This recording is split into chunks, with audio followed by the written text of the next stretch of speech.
Hlaza manje kwamanje. Ngihlaza mama. Angipheki ingane ke makuthi ngihlaza. Angipheki ingane. Angizokhombisa ukuthi uhlaza. Angipheki ingane Sipho. Hayi Zanele uyabheda wena. Mina Sipho ngikubizelanga ukuthi silube sizoxabana la. Ngikubizela ukuthi mina nangu ubhuti. Yabo njengoba ubhutela uzele ukuzolungisa lezi zinto lezi wena.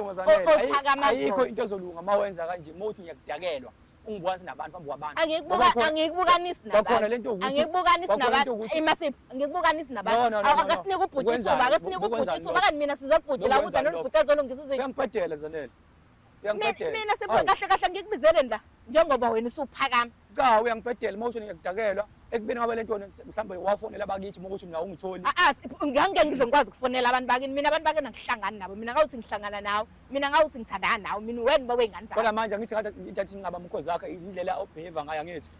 Ngiwasobona ukuthi ama-calls ami warefele umfazi wakho leya ntombi yakho leya yakhe liyahlala nasendlini lo anondinto ohlala naye lapha endlini yena umuntu osubona ukuthi yena umuntu okumele abambe idingo zami.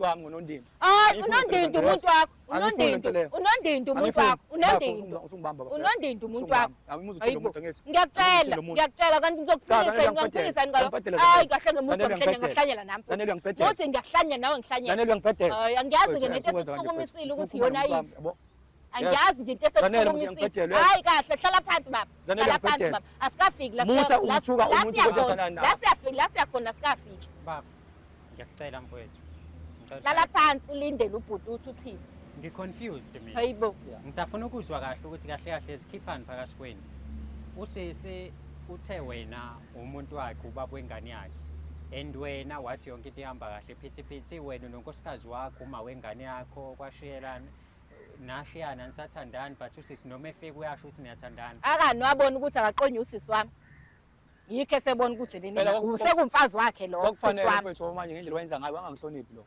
Wayengihloniphi lo. Wabona ukuthi akadle ekhaya. Wena bafu esekhathelwe elami.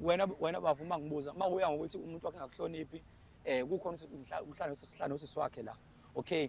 Lo ebuye ehambe mhlambe lese Friday ebuye mhlambe umgqibelo. Shothi lemnande la kaduma ne. Ngenze njani mina?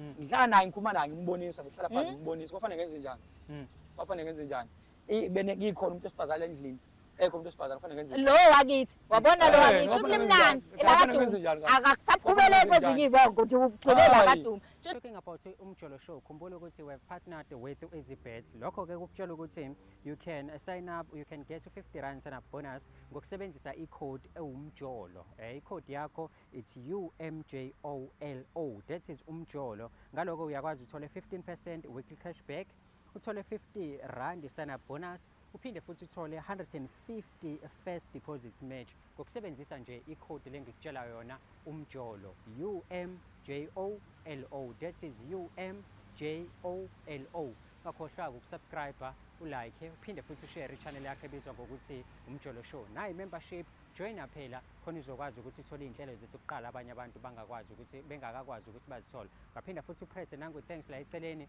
ukwazi ukulekelela ichannel yethu ukuthi ikhule iqhubeke njalo iye phambili njengamanje ake sihambe siyobheka ukuthi ngempela indaba zabo zihamba kanjani nanokuthi ikuphi lapho kumele silungise khona but before sihambe asikhuleke uNkulunkulu kaMatifana sihawukele mengabe senze njalo izinto zethu ziyokhanya zibe mhlophe kube mhlophe nje yonke into sihambe siyobabona.